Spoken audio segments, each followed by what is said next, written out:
Shalom. Hier, on a parlé d'une sorte de Chafetz Chaim, donc ce Rav faisait tellement attention sur. Il a écrit le livre Chafetz Chaim, qui est toutes les lois du Lashon Hara, et lui faisait évidemment très attention de ne pas parler Lashon Hara, ni entendre Lashon Hara de toute sa vie. On raconte qu'un jour, un Radin, donc à sa yeshiva, un Radin, c'était Purim, et il y a un Bachour, un jeune homme qui s'est saoulé, comme la méthode de Purim. Et alors, Chafetz Chaim lui a dit, Kvod Harav, je veux que vous me promettez que je serai avec vous au paradis. Bon, il est saoul. Je sais pas que tout celui qui tend la main pour Purim, on lui donne. Alors il vient, sans hésitation, il demande au Rav d'être avec lui au paradis. La Chafetz Chaim lui répond, qui t'a dit que je serai au paradis? Kvod Harav, je sais où je serai au paradis, je veux être avec vous au paradis. Ouais, mais qui t'a dit que je serai au paradis? Moi, ce que je sais, c'est si je vais être au paradis ou pas.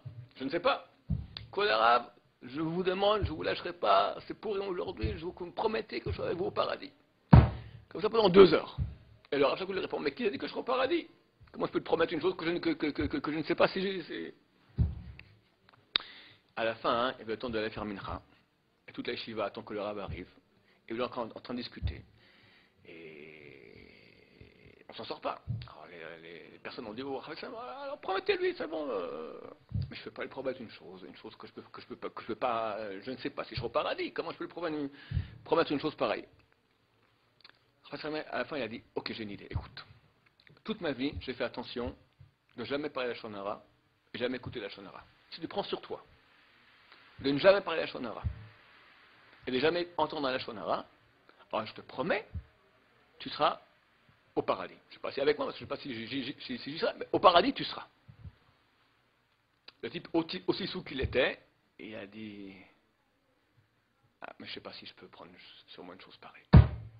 Quand la Chafetz Chaim il a entendu ça, il a dit, faites-le partir. Je lui propose maintenant, cet homme-là se trouve maintenant au seuil du bonheur. Il suffit de faire un pas, et il refuse. Ça veut dire, entre nous, Chafetz Chaim, c'est le grand génération, te promet, c'est pas des blagues. Tu fais ça, tu y es. Et tu dis, non, je ne veux pas, et puis vous le voir. Nous, qu'est-ce qu'on dit? C'est pas une promesse comme ça. Jamais parler Lashon Hara toute sa vie, jamais entendre, c'est vraiment une chose qui est difficile.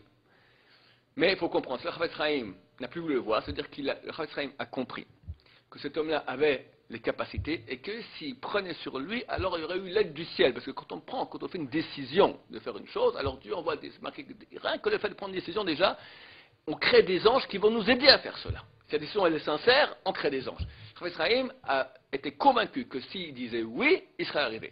Cette personne est devenue un des grands de la génération. C'est pas n'importe qui ce Bachour. Il est devenu un des grands de la génération. Mais Chafetz Chaim, il n'est pas devenu. Baruch Adonai, l'homme, amen. Bonne journée.